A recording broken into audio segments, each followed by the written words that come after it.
Bueno, buenas tardes compañeros y a todos aquellos que están viendo este video. Espero que estén muy bien en sus casas, se estén cuidando.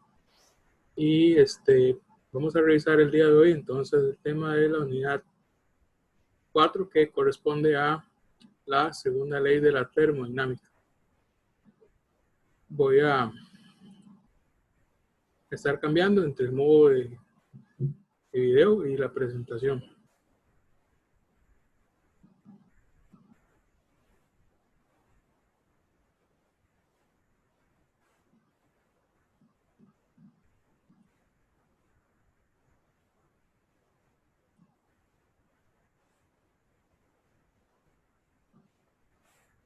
Bueno, vamos a estar revisando entonces los temas de dirección de los procesos termodinámicos, la segunda ley, el concepto de entropía.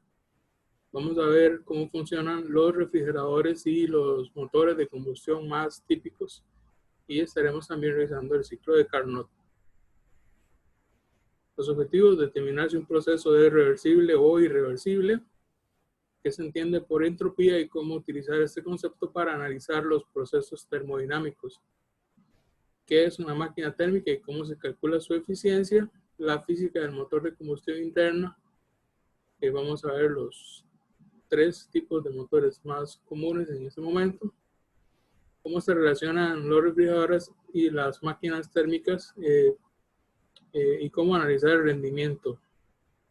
También vamos a ver algunos cálculos, incluyendo el ciclo de Carnot.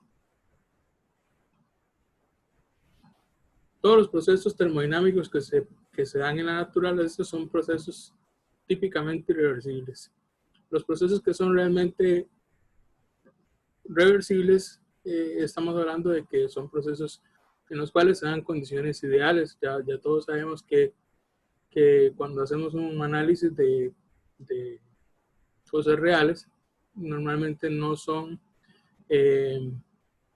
procesos ideales, no están involucrados variables o factores ideales en este caso. Estos procesos se efectúan espontáneamente en una dirección, pero no en otra. El flujo de calor de un cuerpo caliente a uno más frío es irreversible. Una vez que un cuerpo le transfiere el calor a otro, el otro difícilmente podrá devolvérselo. Lo mismo pasa en la expansión de un gas. El tema principal es la segunda ley de la termodinámica, que presenta o determina la dirección preferida de tales procesos. A pesar de esta dirección preferida para los procesos naturales, podemos imaginar una clase de procesos ideales que serían reversibles también. ¿Okay? Un sistema que sufre semejante proceso reversible idealizado se compara o se considera que debería estar en un equilibrio termodinámico dentro de sí y en su entorno. Eso quiere decir que cualquier cambio de estado que se presente podría revertirse, hacer que procedan en los dos sentidos, modificando infinitesimalmente las condiciones del sistema. Por ejemplo, un proceso irreversible se da acá, donde un metal está a 70 grados, le transfiere calor al hielo a 0 grados y eso se convierte en agua a 40 grados.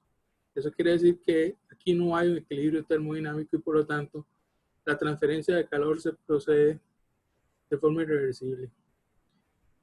Cuando hablamos de un proceso reversible es cuando el metal y el hielo o el agua estarían todos a una misma temperatura y uno le puede transferir al otro y el otro le devuelve a esa temperatura, pero en cantidades infinitesimales. Eso quiere decir que son cantidades muy pequeñas en las cuales se seguiría manteniendo el equilibrio termodinámico.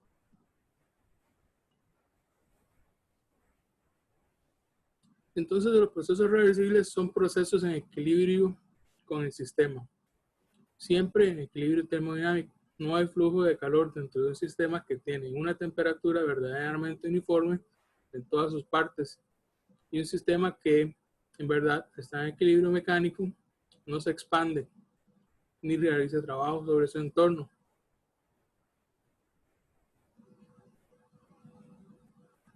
Los procesos reversibles son una idealización, pero si hacemos los gradientes de temperatura y diferencias de presión en las sustancias muy pequeños, mantendríamos el sistema muy cerca de ser un proceso reversible. Llamaremos un proceso reversible un proceso cuasi equilibrio. En contraste, el flujo de calor con una diferencia finita de temperatura, la expansión libre del gas y la conversión de trabajo en calor por fricción son procesos irreversibles. Ningún cambio pequeño en las condiciones podría hacer que uno de ellos proceda en la dirección opuesta. Estos procesos no están en equilibrio en cuanto a que el sistema no está en equilibrio termodinámico en ningún punto hasta el final del proceso. Hablamos del desorden en los procesos termodinámicos. Sabemos que cuando hay calor, las moléculas empiezan a moverse. Hay una relación entre la dirección de un proceso y el desorden o la aleatoriedad del estado resultante. Por ejemplo, la expansión libre de un gas, el aire, está más desordenado después de expandirse a todo el recipiente que cuando estaba confinado a un espacio. Asimismo, la energía cinética macroscópica es energía asociada a movimientos organizados y coordinados de muchas moléculas. En tanto que la transferencia de calor implica cambios de energía en un movimiento molecular desordenado aleatorio. Por lo tanto, la conversión de energía mecánica en calor implica un aumento en la aleatoriedad o el desorden. Cualquier cuerpo que reciba calor o entregue calor va a provocar que las moléculas que lo componen empiecen a vibrar o empiecen a moverse. Y eso crea lo que se llama el desorden del proceso termodinámico. La segunda ley de la termodinámica nos dice o nos sugiere que es imposible construir una máquina térmica que convierta calor totalmente en trabajo. Es decir, una máquina con una eficiencia térmica del 100% no existe. Esta imposibilidad es a base de un planteamiento que es la segunda ley de la termodinámica, que dice que es imposible que un sistema efectúe un proceso en el que absorba calor de una fuente de temperatura uniforme y lo convierta totalmente en trabajo mecánico, terminando en el mismo estado que inició. Entonces, la segunda ley nos dice básicamente que los procesos termodinámicos son procesos en los cuales tiene que haber una conversión de energía y que la conversión de energía de una a otra implica una pérdida o implica que cierta parte de la energía no se convierte en la energía deseada. La segunda ley no se usa la primera, sino que más bien es una ley natural independiente. La primera ley niega la posibilidad de crear o destruir energía. La segunda limita la disponibilidad de la energía y las formas en que puede usarse y convertirse. A ese desorden que hablábamos anteriormente, cuando se entrega o se absorbe calor, le llamamos entropía. La entropía es una medida cuantitativa del desorden del sistema. Es decir, yo mido cuánto desorden provocó ese cambio de calor o ese cambio de temperatura en el sistema. El cambio de entropía en cualquier proceso reversible depende de la cantidad de flujo de calor y de la temperatura absoluta, T.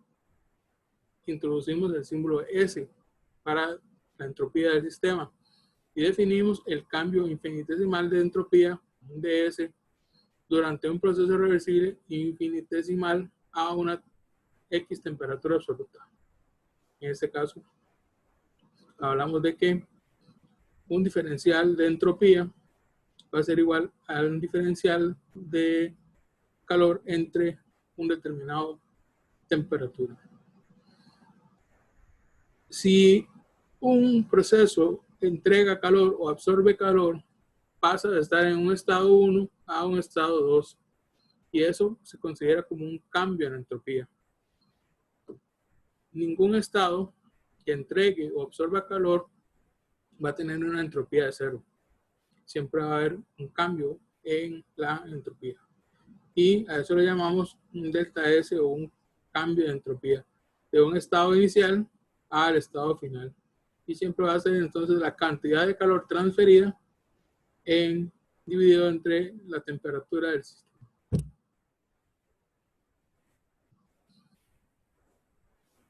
En los procesos reversibles, considerando que se pudiera dar un proceso reversible, podemos definir el cambio de entropía e incluir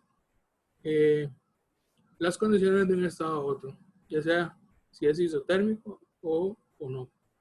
Se representa el proceso como una serie de pasos reversibles infinitesimales y obtenemos entonces un cambio de entropía que se da del pasar de un estado 1 a un estado 2, donde las condiciones no son constantes, sino que han sido variables y por lo tanto yo debería aplicar la ecuación de integral en términos de cambios infinitesimales de calor en función de la temperatura del sistema. Dado que la entropía es una medida del desorden de un sistema en un estado específico, debe depender solo del estado actual del sistema, no de su historia. Es decir, yo no puedo evaluar qué pasó antes si no sé cuáles fueron las condiciones. Puedo saber qué pasó de un estado a otro porque lo estoy analizando y son estados que son conocidos, ¿sí?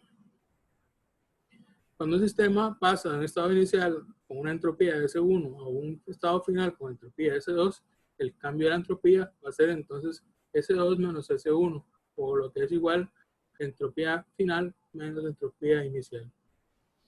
No depende de la trayectoria que lleva el estado inicial al estado final. Puede ser cualquier trayectoria. La entropía solo evalúa dónde estaba y a dónde llegué.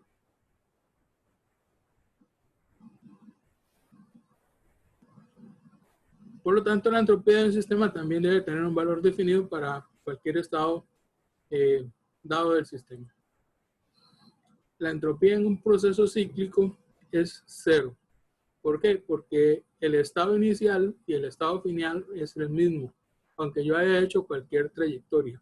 Si yo en mi estado inicial hice una trayectoria, pero al final llegué al mismo estado, el proceso es un proceso reversible. Y en ese caso, cuando es un proceso cíclico, la entropía del sistema es 0. ¿Por qué? Porque vuelvo al mismo estado y no hay un cambio de entropía. En los procesos irreversibles implica un aumento de entropía. A diferencia de la energía, la entropía no se conserva. La entropía de un sistema aislado puede cambiar, pero nunca puede disminuir. Vamos a hablar también entonces de lo que son las máquinas térmicas, ¿sí? ¿Qué es una máquina térmica? Bueno, una máquina térmica es un dispositivo que transforma calor parcialmente en trabajo o energía mecánica. Es una máquina térmica. Los motores de combustión que ustedes conocen, como los motores de las motos, como los motores de los carros, como los motores de los camiones, cualquier motor que utilice un material combustible es una máquina térmica. Pero también dentro de las máquinas térmicas tenemos, por ejemplo, las máquinas de vapor, que funcionan con vapor, que funcionan con agua, etcétera, etcétera. En los motores de combustión interna, la sustancia de trabajo es una mezcla entre aire y algún combustible, que puede ser la gasolina, puede ser el diésel o puede ser el canfín, puede ser el gas, licuado de petróleo, etcétera, etcétera. El tipo de máquina más fácil de analizar es aquel donde la sustancia de trabajo efectúa un proceso cíclico, es decir, en una sucesión de procesos que al final deja la sustancia en el estado que inició. En este caso, por ejemplo, una turbina de vapor, el agua se recicla usándose una y otra vez. Es un proceso en el cual el agua se calienta, se convierte en vapor, pasa por la turbina, genera energía mecánica y esa agua vuelve al sistema a calentarse otra vez y se vuelve a convertir en vapor. Los motores de combustión interna no usan el mismo aire una y otra vez porque ellos hacen una mezcla entre el aire y el combustible, lo explotan y ese aire se va por el escape.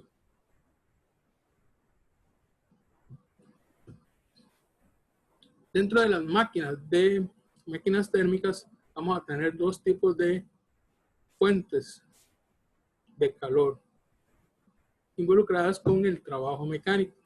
¿Okay? Al analizar las máquinas térmicas, resulta útil considerar dos fuentes de las cuales la sustancia de trabajo puede interactuar. Una se llama la fuente caliente.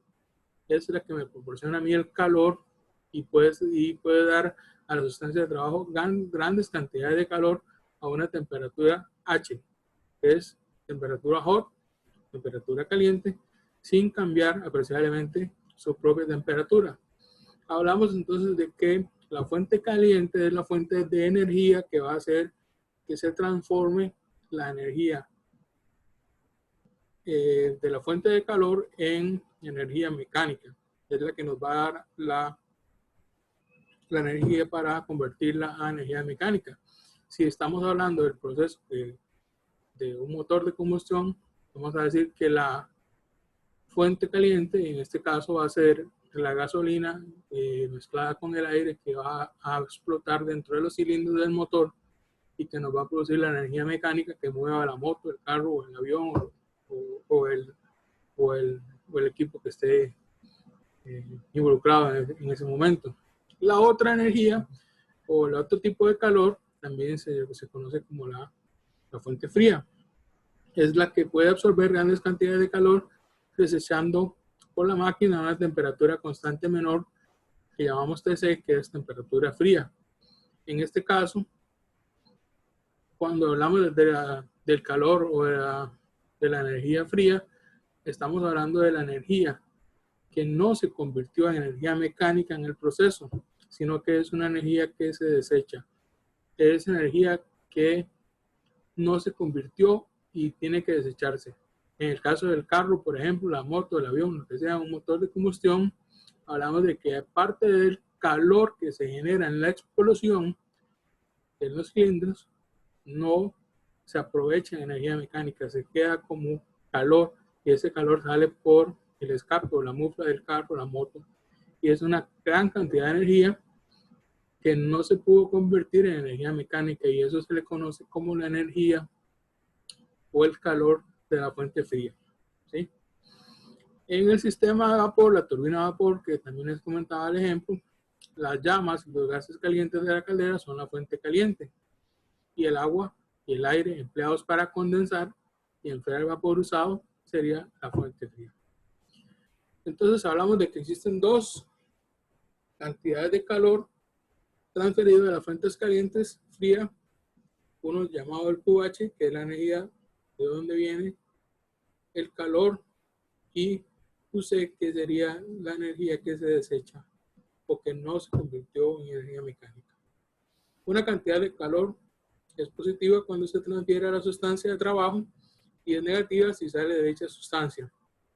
Así, en una máquina térmica, QH, el calor de la fuente caliente, es positivo, pero QC es negativo, pues representa calor que sale del sistema en forma de escape. Entonces, este gráfico que ustedes ven acá representa muy claramente lo que es una máquina térmica y cómo se comporta. Tenemos entonces la energía caliente, pasa por la máquina térmica, que sería esto, donde se realiza algún tipo de proceso. Ya hemos hablado al menos de dos ejemplos. Y esa máquina térmica convierte parte de esta energía de la fuente caliente en trabajo. ¿En trabajo de qué tipo? Trabajo mecánico.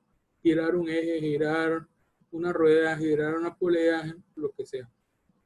Y dentro de la máquina hay una gran cantidad de esta energía que la máquina utilizó para generar trabajo, pero que no se convirtió en trabajo. Y eso la máquina lo desecha y se conoce como la energía de la fuente fría. Esto es un escape, digámoslo así, una pérdida de la energía que dentro de la máquina no se pudo convertir en trabajo. ¿Okay? Entonces, hablamos en términos generales que este trabajo más esta energía de la fuente fría sumadas deberían ser el total de la energía de la fuente caliente. Por eso hablamos que el trabajo, en este caso, es igual a calor y que sería igual al calor de la fuente fría más el calor de la fuente caliente.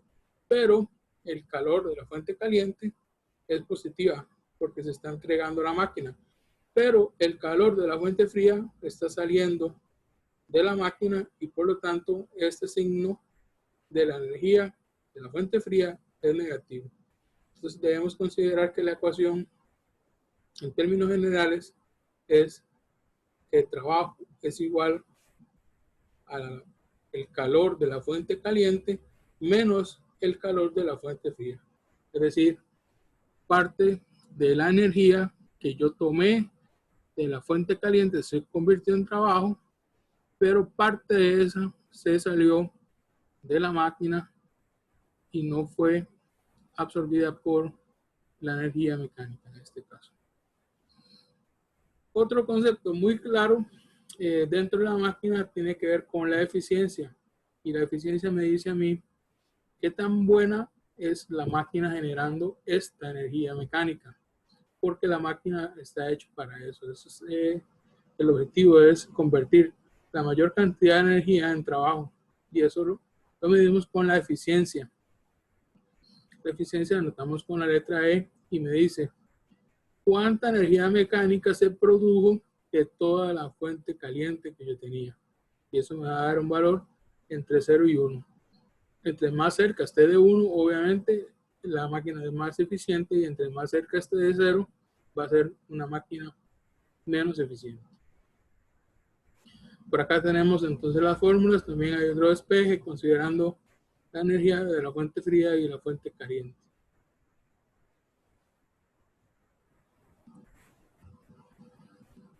Tenemos entonces acá un pequeño ejemplo que dice un motor de diésel que efectúa 2200 joules de trabajo mecánico. En este caso, este trabajo estaría representado por la letra W porque es trabajo mecánico.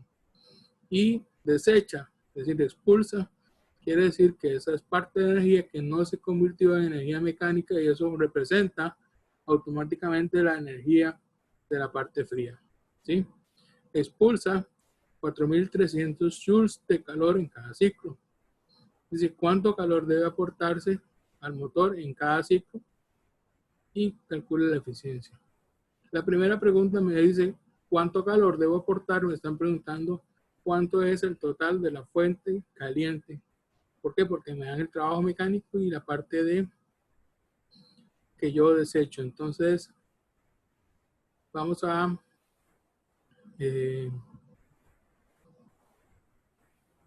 resolver. Vamos a resolver utilizando la pizarra.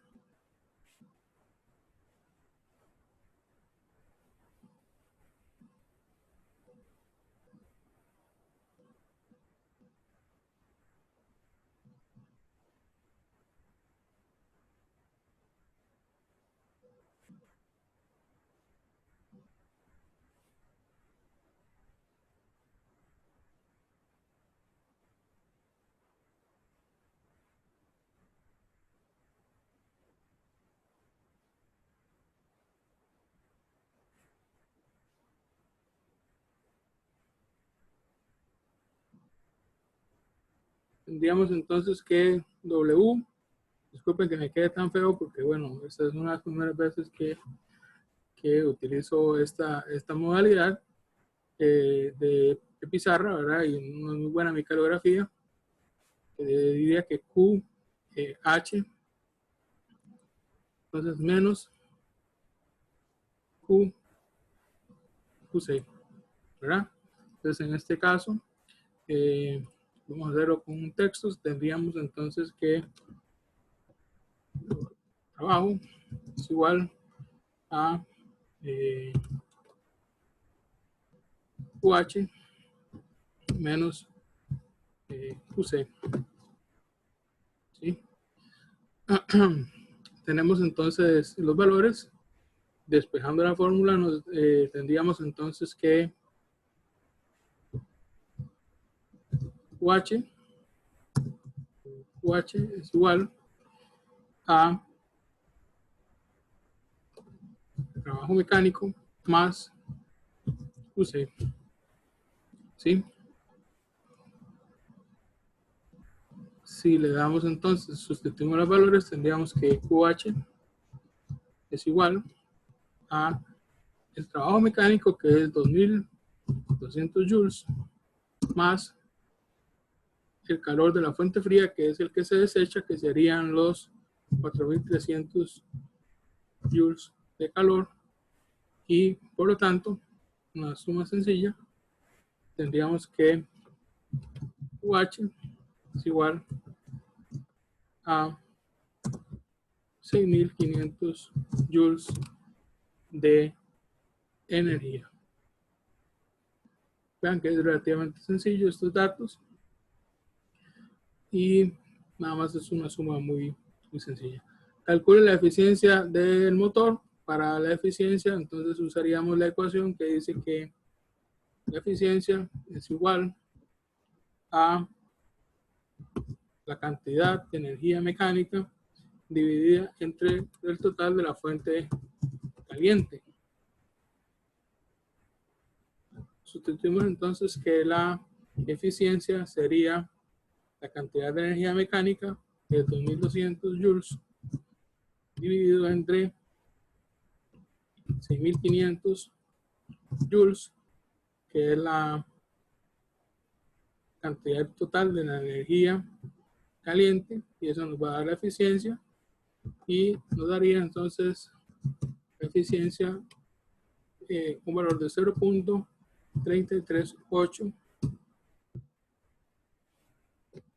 que quiere decir que 0.338 lo podemos multiplicar por 100 para saber porcentaje, y eso nos daría un 33.8%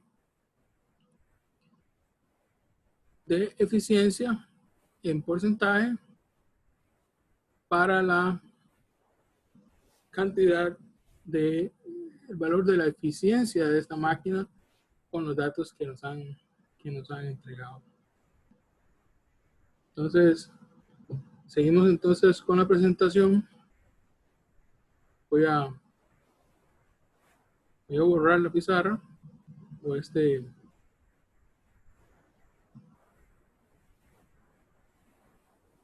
anotación que hice ahí. ¿Okay? Ustedes entonces, en la paz y la tranquilidad de su casa, pueden hacer esta otra de un avión que dice que recibe 9000 joules de calor y desecha 6400 joules por cada ciclo. Eso quiere decir que la QH, que es la fuente de calor, de la fuente caliente, son los 9000 joules, y que la fuente de energía, la fuente fría, en este caso serían los 6400 joules porque lo está desechando. Y nos quedaría la incógnita solamente del trabajo mecánico y la eficiencia. Lo pueden hacer ustedes ahí en sus casas. Tenemos entonces también esta, que es un motor de gasolina, donde nos dan la potencia, y aquí tenemos la ecuación de potencia que dice que en watts es igual a 1 joules por segundo, ¿sí? Y nos da una eficiencia del 28%, quiere decir que la eficiencia es 0.28. La eficiencia, ¿sí? Bueno, aquí podemos entonces utilizar esas unidades de potencia. También están las conversiones de HP, que son horsepower, que son 700, un HP son 746 watts, o 550 pies por libra por segundo, que son unidades del sistema inglés, que nosotros no las usamos, porque usamos unidades del sistema internacional.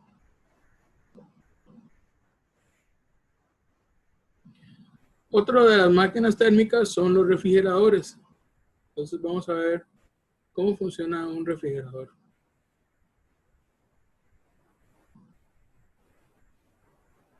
Okay. El sistema está compuesto de un compresor, que es donde se comprime gas, un condensador y un evaporador. Entonces, del compresor sale líquido, viene y se enfría por este condensador. Acá dice condensador. pasa por una serie de filtros, una válvula, y ya ese líquido ya viene frío, viene donde está la parte interna de la refrigeradora o del aire acondicionado, y acá se evapora el aire. ¿Por qué? Porque aquí hay calor que está fluyendo a través de este abanico. Este líquido que viene por acá en el evaporador pasa de estado líquido a estar en estado gaseoso, y eso absorbe el calor que hay acá en el evaporador, absorbe el calor, se evapora, se convierte en gas, viene por el evaporador y se, se filtra otra vez en forma de gas, viene al compresor, se comprime y pasa de estado gaseoso a líquido otra vez y vuelve a hacer su ciclo. Se enfría, se condensa, el líquido viene acá, absorbe calor, se evapora y está en eso. Entonces, por eso yo les he dicho siempre que un aire acondicionado no enfría el cuarto, o una refri no enfría un cuarto. Lo que hace es absorbe el calor, y el líquido que viene por acá, al absorber ese calor, se evapora. Y así funciona entonces una refrigeradora o un aire acondicionado, ¿sí? En los refrigeradores tenemos una máquina térmica, pero que opera al revés. Digamos, la máquina térmica toma calor de un lugar caliente y lo cede a un lugar frío. Si tenemos energía de la fuente caliente, convertimos en trabajo mecánico y nos sobra o nos resta un desecho frío, ¿sí? En un sistema de refrigeración es completamente al revés.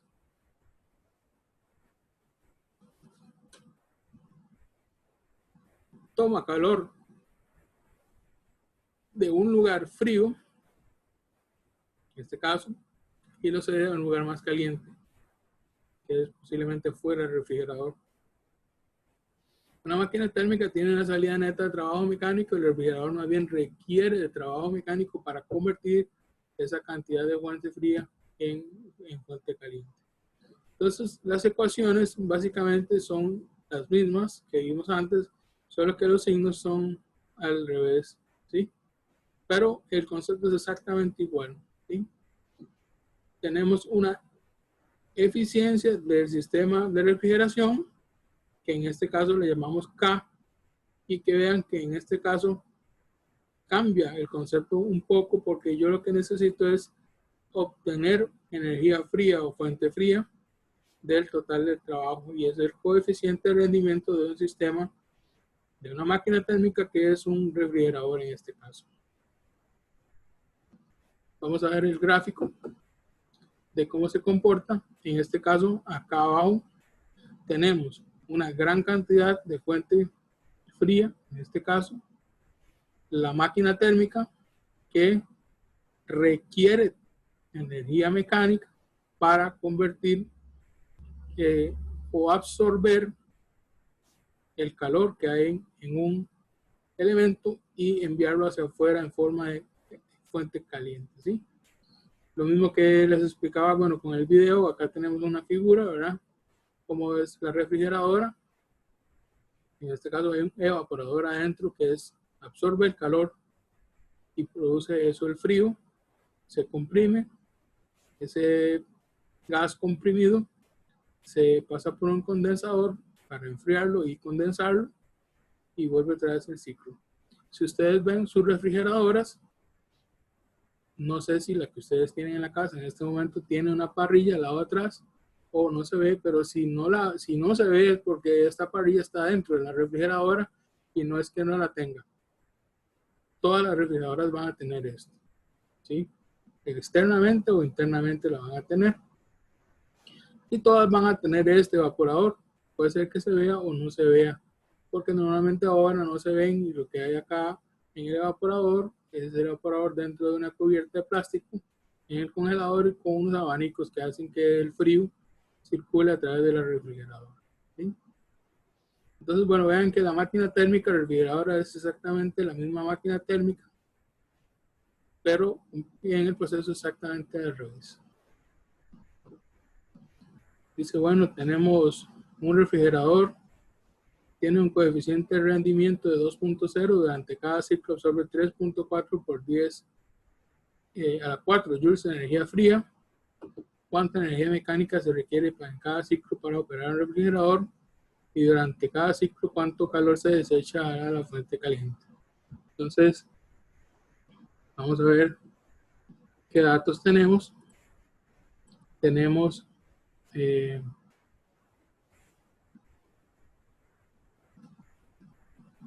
una cantidad de fuente fría de 3.4 por 10 a la 5 y una rendimiento K de 2.10. Entonces voy a anotar acá, se va a tapar un poco el texto, pero ya ustedes lo tienen ahí, lo pueden ir revisando también en la presentación. Dice, tendríamos una K de 2.1 y también tenemos una cantidad de energía de la fuente fría de 3.4 por 10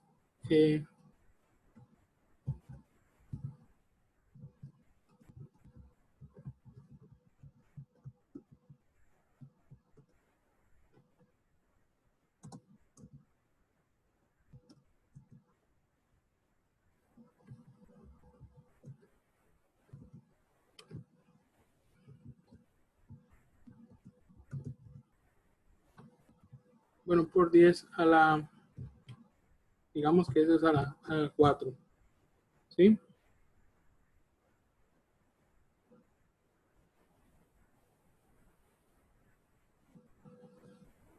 Digamos que esta comilla es el elevado, porque no encuentro la comilla, ¿está bien? Tenemos la ecuación que dice que entonces que la eficiencia de la máquina térmica es igual a QC dividido entre el trabajo mecánico, en este caso.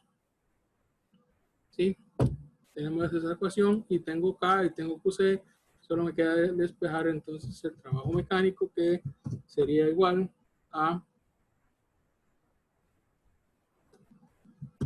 QC dividido entre la eficiencia de la refrigeradora. En este caso tendríamos a trabajo mecánico es igual a la cantidad de la fuente fría, que es 3.4 por 10 a la 4 dividido entre 2.1. Y eso me da entonces un trabajo en energía mecánica de 16.19 por 10 a la 3 joules de energía mecánica que se produce en este refrigerador. La otra pregunta es, ¿cuánto calor se desecha hacia la fuente caliente?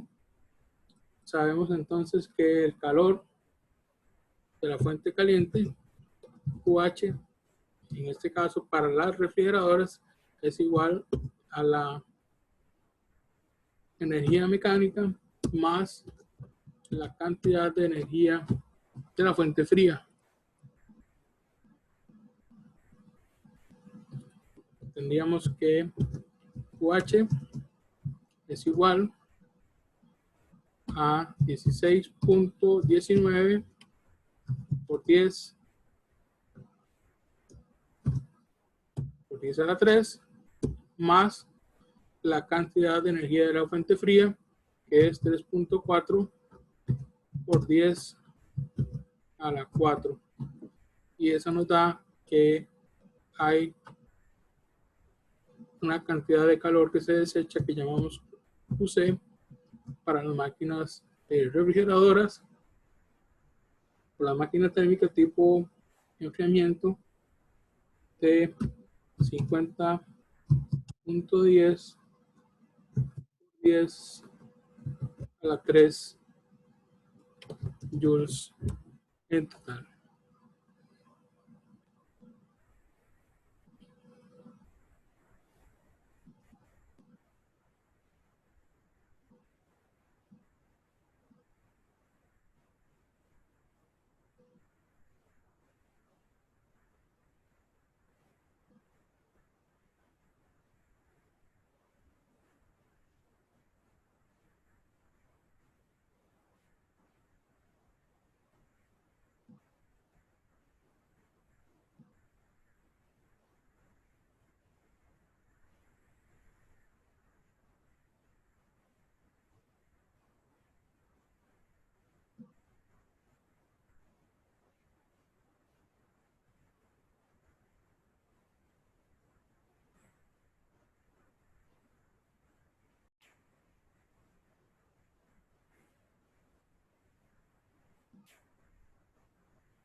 Bueno, entonces acá hay otro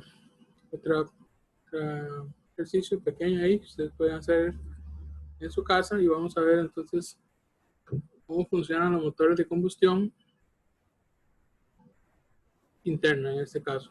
Bueno, vamos a ver en este caso tres tipos, conceptos generales de los motores. En este caso lo que estamos viendo acá es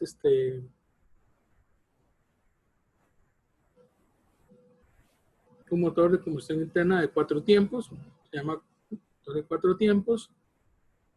En el primer tiempo, este cilindro baja y hay una válvula que admite la mezcla de aire con el combustible.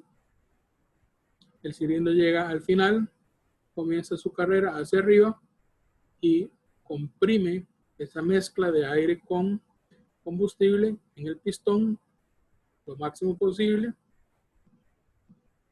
Estalla la bujía produce la chispa, se produce la explosión. La explosión hace que el pistón baje, produciendo energía mecánica.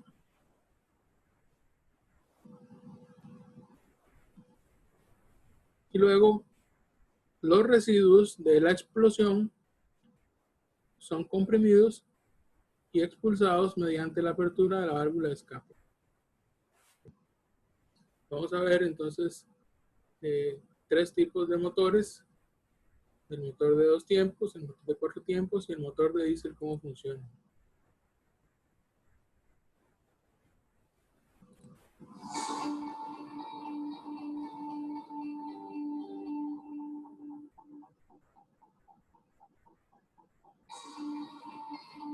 Los motores de 2 tiempos todavía están en uso hoy en día. Por ejemplo, estos motores se utilizan en karts porque el motor de 2 tiempos es más ligero y más rentable que los motores de 4 tiempos. Explicaremos un motor de 2 tiempos con un simple carburador.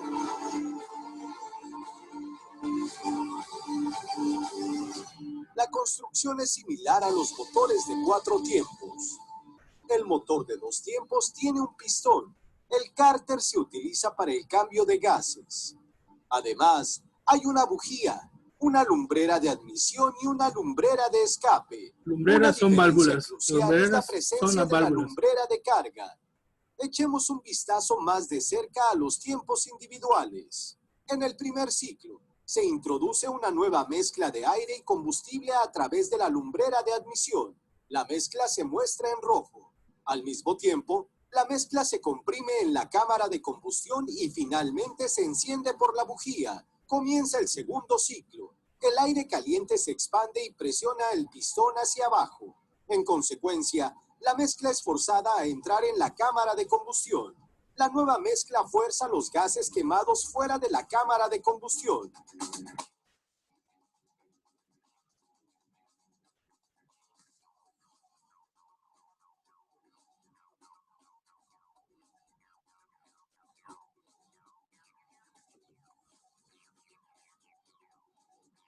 La La reducción de volumen en el cárter se puede explicar fácilmente con pequeñas esferas. Las esferas representan la mezcla fresca. La mezcla es aspirada dentro del cárter a través del pistón moviéndose hacia arriba. Cuando el pistón se desplaza hacia abajo, no entra ninguna mezcla fresca adicional y la mezcla se comprime porque el volumen del cárter disminuye. Como resultado, la mezcla fresca es empujada a la cámara de combustión. El motor mostrado aquí funciona según el principio del barrido transversal. La lumbrera de admisión y la lumbrera de escape están en lados opuestos. El pistón está formado de tal manera que la carga fresca entrante puede expulsar fácilmente los gases quemados. El barrido uniflujo es otro tipo de barrido. El barrido uniflujo se utiliza en los motores de pistones opuestos. En este caso, los pistones funcionan en un solo cilindro. Aquí, un pistón controla el flujo de la carga fresca mientras que el otro pistón controla la emisión de los gases quemados. Este sistema es caro y se utilizó en tanques. También se utiliza con frecuencia para motores diésel marinos de gran tamaño. Los motores modernos utilizan el barrido Shirley, que se utiliza, por ejemplo, en los famosos ciclomotores Simpson. Todavía se utiliza en muchos motores hoy en día. Por razones de simplicidad, la cubierta de la carcasa y el cárter no se muestran. Hay varias lumbreras.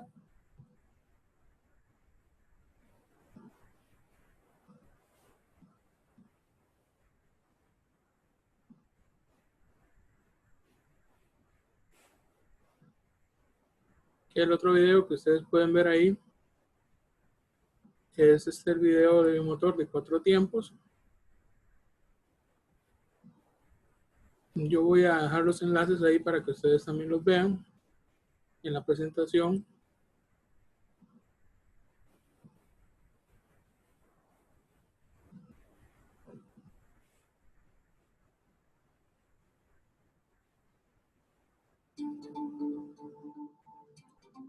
El motor Otto es un motor de combustión y se considera un hito tecnológico del pensamiento humano. El motor Otto lleva el nombre de su inventor, Nikolaus August Otto.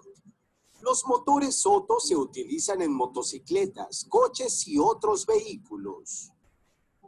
Este motor Otto tiene un pistón que se mueve hacia arriba y hacia abajo en un cilindro. El punto más alto al que el pistón puede llegar se llama punto muerto superior. El punto más bajo al que el pistón puede llegar se llama punto muerto inferior. El volumen entre ambos puntos se llama desplazamiento del motor. El pistón se conecta al cigüeñal a través de la biela. El cigüeñal transmite la energía de rotación a la caja de cambios y, consecuentemente, impulsa las ruedas de un coche o la rueda trasera de una motocicleta. En la parte superior del cilindro se encuentran 2 árboles de levas. Los árboles de levas controlan las válvulas de admisión y las válvulas de escape. Los árboles de levas se conectan al cigüeñal a través de una correa. La relación entre el cigüeñal y el árbol de levas es de 2:1, es decir, 2 revoluciones del cigüeñal equivalen a una revolución de los árboles de levas. Un motor Otto tiene una bujía que utiliza una chispa eléctrica para encender la mezcla aire-combustible.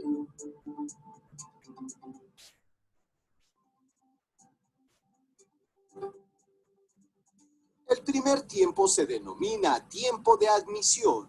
La válvula de admisión se abre mediante la leva giratoria. La mezcla aire-combustible es aspirada en el cilindro. El segundo tiempo se denomina tiempo de compresión. La válvula de admisión está cerrada y la mezcla aire-combustible es comprimida en alto grado por el pistón. Cuanto mayor sea la relación de compresión, mayor será la eficiencia. El tercer tiempo se denomina tiempo de explosión. La mezcla aire-combustible arde. La fuerza creada por la combustión o explosión hace que el pistón se mueva hacia abajo. El cuarto tiempo se denomina tiempo de escape. En esta etapa, los gases que permanecen en el cilindro se retiran del mismo a través de la válvula de escape.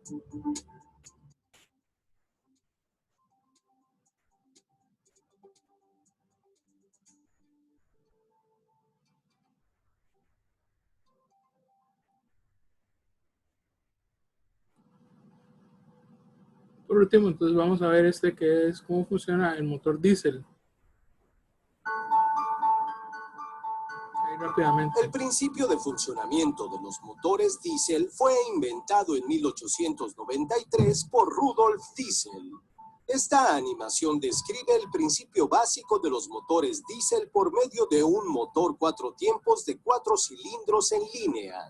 Un motor de 4 cilindros en línea tiene 4 cilindros montados en línea recta. Los ejes de leva operan las válvulas.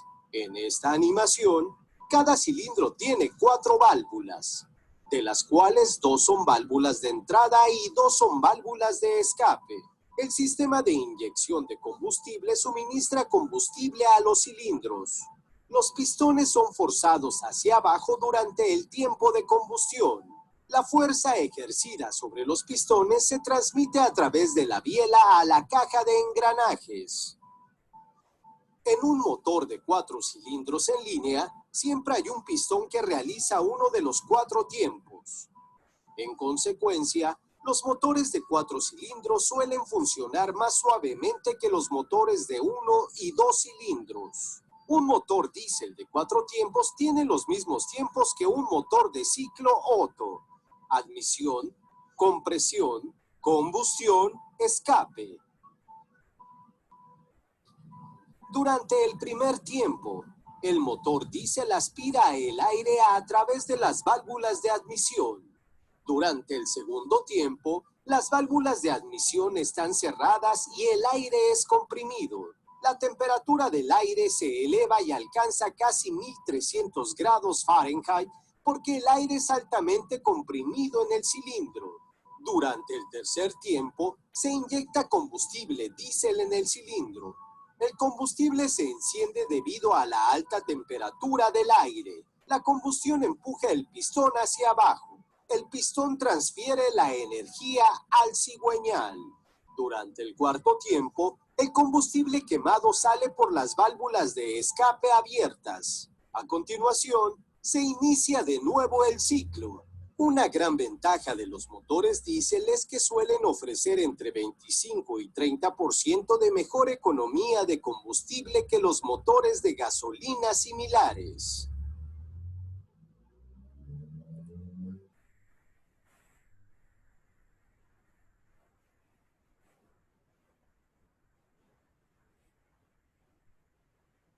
Bien, como explicaba ahí ahorita, hay un ciclo que se llama el ciclo Otto. El ciclo Otto es un ciclo que se utiliza en la mayoría de los motores de combustión, en este caso. Pasamos en un punto A, partimos de un punto A a un cierto volumen. El volumen se reduce porque el pistón se comprime hasta llegar al punto B. En ese momento, la presión aumenta por la explosión que se da en la cámara y se da un calentamiento a volumen constante en el encendido de combustible, y luego viene la liberación, ¿verdad?, de la energía a través de trabajo mecánico hasta llegar al punto D, donde se abre la cámara de expulsión, se liberan los gases y regresamos nuevamente al punto A. En términos de una máquina térmica, tenemos una gran cantidad de energía de la fuente caliente que se produce en energía mecánica, en este caso, en la carrera del pistón, básicamente del punto C al punto D, que es cuando se convierte en energía mecánica, y luego los gases se expulsan de la máquina, en este caso del motor, y eso es lo que llamaríamos entonces la energía fría, que es la cantidad de energía de la fuente caliente que nos transformó en energía mecánica y es expulsada por el motor en este caso.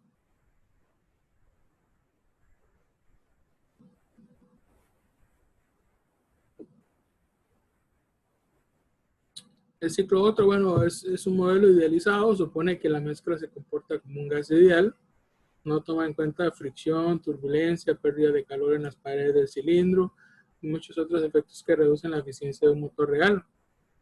Otra fuente de ineficiencia en la combustión incompleta, es decir, que no todo el combustible explota y parte de ese combustible se va por el escape.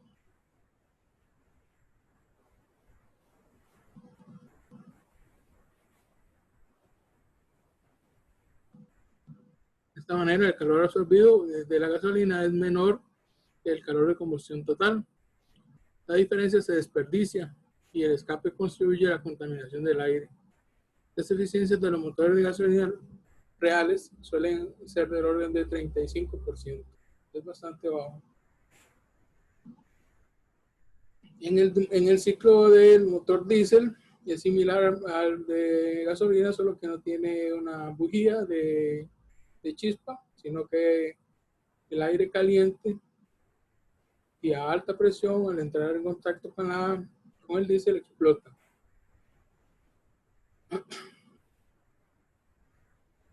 Un poco antes de iniciar la carrera de potencia, los inyectores comienzan a inyectar combustible directamente al cilindro con la rapidez justa para mantener la presión casi constante de la primera parte de la carrera de la potencia. A causa de la elevada temperatura desarrollada durante la compresión adiabática, el combustible se enciende espontáneamente al inyectarse y no se requieren bujías.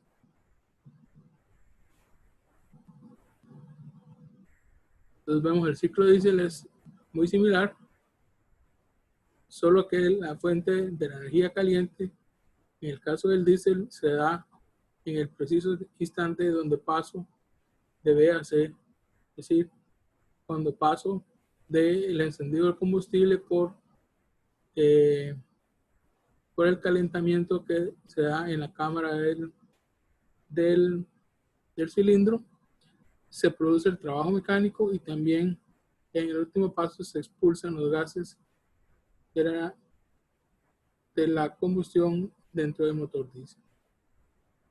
Esta es la energía fría, esta es la energía caliente, el calor caliente, valga la redundancia, y el trabajo mecánico que se produce debido a esa explosión dentro del pistón. El ciclo de Carnot es un ciclo en el cual se idealiza una máquina térmica, es decir, donde hacemos un análisis de las condiciones que se podrían dar en una máquina térmica, pero condiciones completamente ideales, ¿sí? De acuerdo con la segunda ley, ninguna máquina térmica puede tener una eficiencia del 100%. ¿Qué tanta eficiencia puede tener una máquina dada dos fuentes de calor a temperaturas TH y TC? Sadi Carnot, que era un ingeniero francés, contestó esta pregunta cuando inventó la máquina térmica idealizada hipotética, que tiene una máxima eficiencia y es congruente con la ley número 2 de la termodinámica, y lo llamó la máquina de Carnot. El flujo de calor a través de una diferencia de temperatura finita es un proceso irreversible, por lo tanto, durante la transferencia de calor en el ciclo de Carnot no debe haber una diferencia de temperatura. Cuando la máquina toma calor de la fuente caliente a temperatura TH, la sustancia de trabajo de la máquina también debe estar a TH, si no habría un flujo de calor irreversible. Asimismo, cuando la máquina desecha calor de la fuente fría, que está a una temperatura TC, la máquina misma debería estar a TC, es decir, todo el proceso que implique transferencia de calor debe ser isotérmico, ya sea a la temperatura de la fuente caliente o a la temperatura de la fuente fría. Eso es lo que dice el concepto de Carnot. Por otro lado, en cualquier proceso en el que la temperatura de la sustancia de trabajo de la máquina sea intermedia entre TH y TC, no debería haber transferencia de calor entre la máquina y cualquiera de las fuentes, ya que no podría ser reversible. Por lo tanto, cualquier proceso en el que la temperatura de la sustancia de trabajo cambie debería ser adiabático.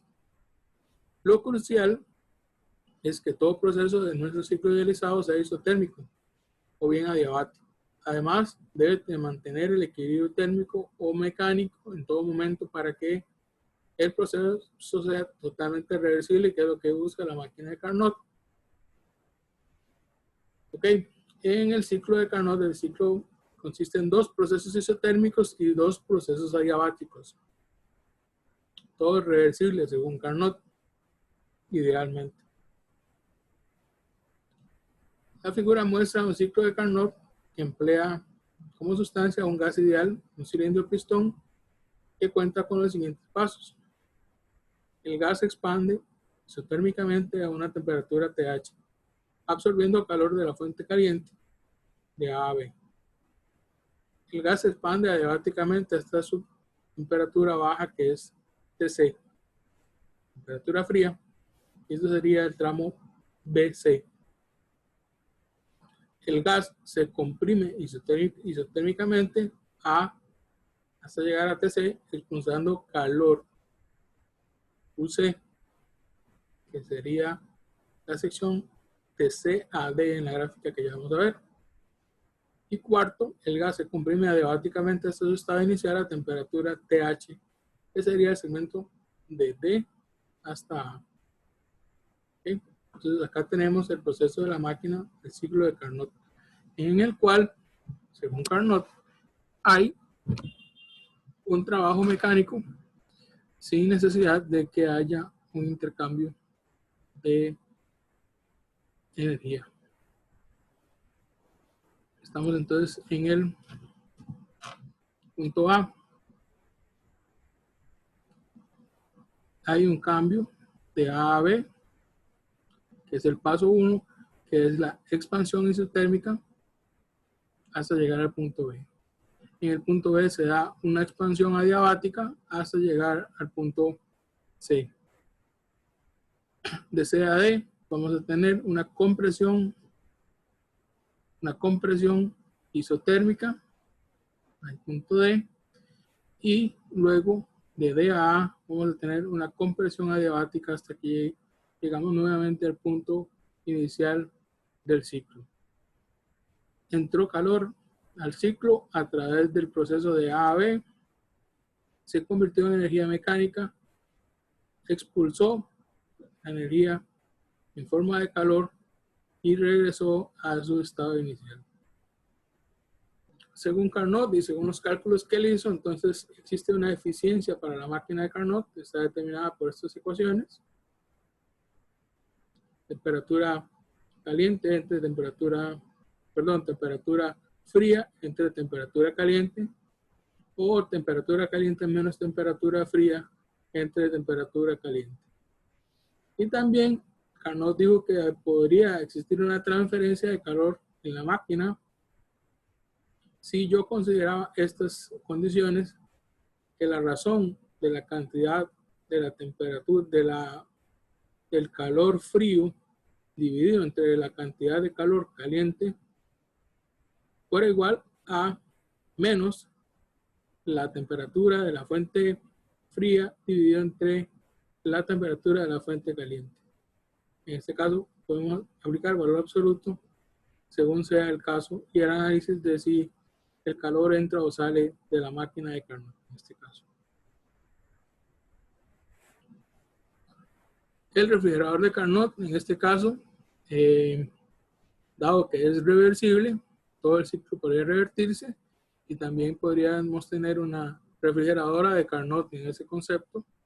El coeficiente de rendimiento de Carnot se obtiene de la definición general de K con la ecuación para el ciclo, que es temperatura de la fuente fría, que es realmente lo que nos interesa a una máquina refrigerante, dividido entre la temperatura caliente menos temperatura fría, y eso nos daría la eficiencia o el coeficiente de rendimiento de un refrigerador de Carnot. Y recuerden que entonces es cuando hablamos de condiciones ideales. Una máquina de Carnot, entonces, cuya fuente de alta temperatura está a 620 grados Kelvin.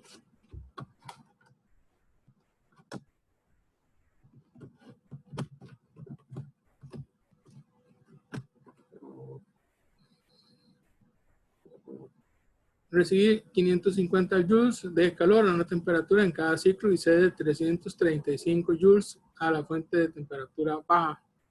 ¿Cuánto trabajo mecánico realiza la máquina de Carnot en cada ciclo? Y ve a qué temperatura está la fuente fría. Y calcule la eficiencia del proceso en este caso. Bueno, yo voy a resolver por acá abajo. Vamos a ver, este es otro ejercicio. Ustedes lo hacen ahí en la paz de su hogar. Yo voy a resolver este acá. Les voy a anotar texto. Recuerden, los datos que voy a agregar son los datos del primer problema. Así que tenemos una TH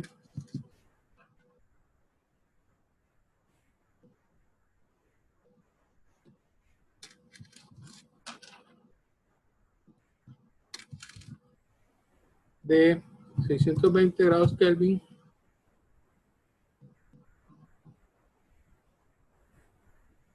tenemos una cantidad de calor de la fuente caliente de 550 joules y una cantidad de fuente fría de 335 joules. Ok, me piden el trabajo. En el trabajo vamos a usar la ecuación que ya conocemos, que dice que trabajo es igual, trabajo mecánico en este caso, es igual a UH menos UC.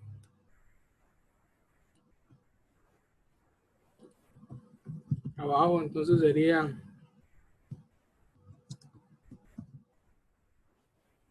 UH 550 joules menos 335 joules y tendríamos un trabajo mecánico entonces total de 215 joules de energía que se convirtió en trabajo mecánico. Luego en la pregunta B me dicen a qué temperatura está la fuente fría.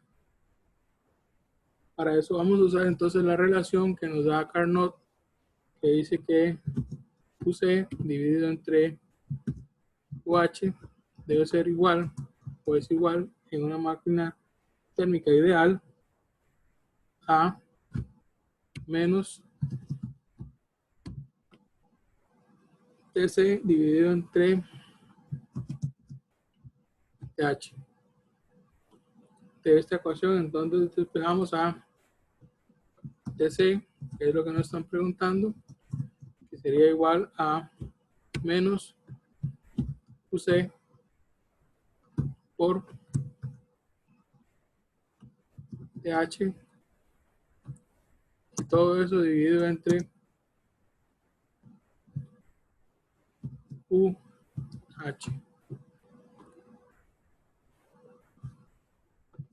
TC entonces sería igual a menos 335 joules por 620 grados Kelvin, todo eso dividido entre 550 joules, lo que nos da una temperatura de la fuente caliente de menos 363 grados Kelvin. ¿Okay?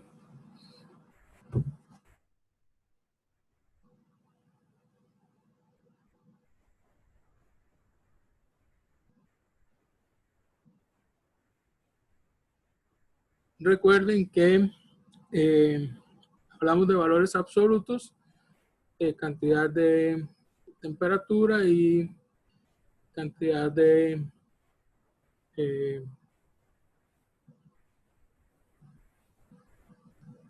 calor.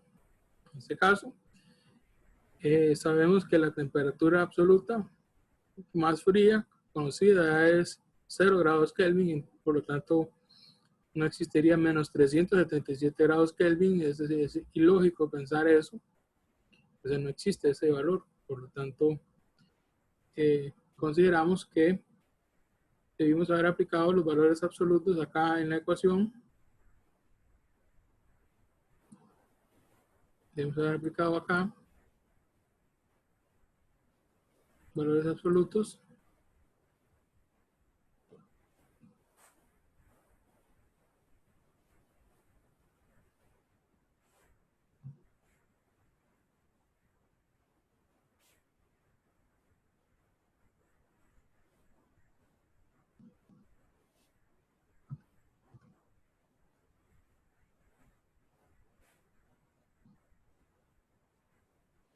Y por lo tanto, el resultado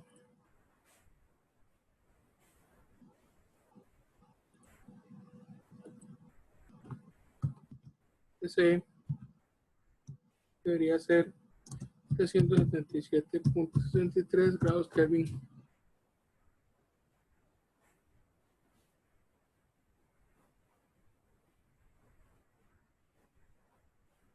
positivos.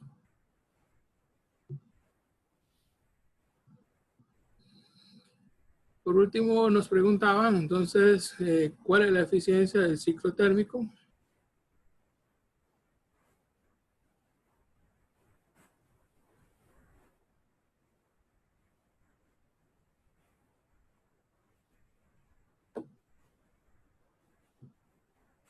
La eficiencia de Carnot en este caso nos dice que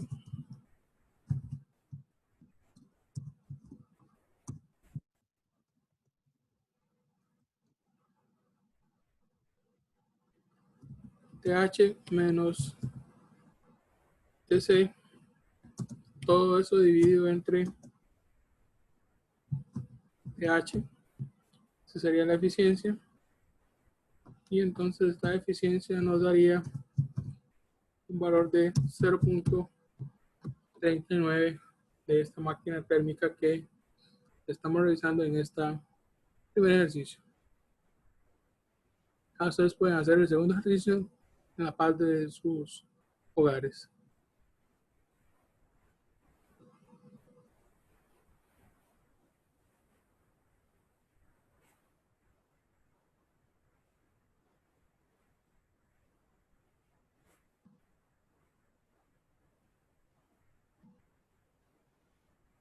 Podemos demostrar que ninguna máquina puede ser más eficiente que una máquina de Carnot que opera entre las mismas dos temperaturas, porque estaríamos en un equilibrio térmico, lo dijimos al principio.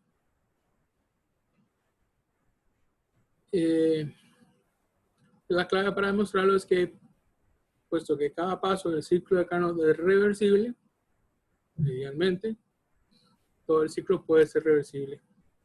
Del mismo modo, se puede demostrar que ningún refrigerador puede tener un coeficiente de rendimiento mayor que el de un refrigerador de Carnot que opera entre las mismas dos temperaturas.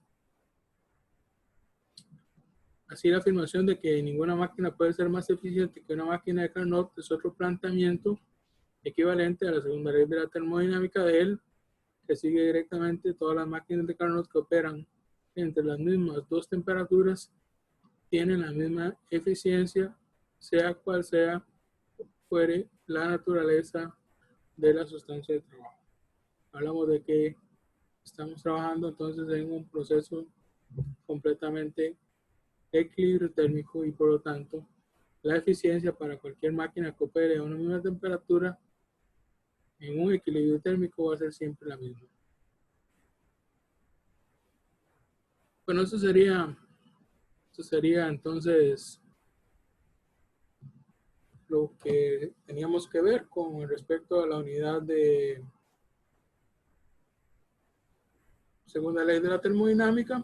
Espero que esta explicación les haya quedado bastante clara y que realicen los ejercicios que quedaron pendientes ahí en la presentación para que puedan tener un mejor entendimiento de la materia.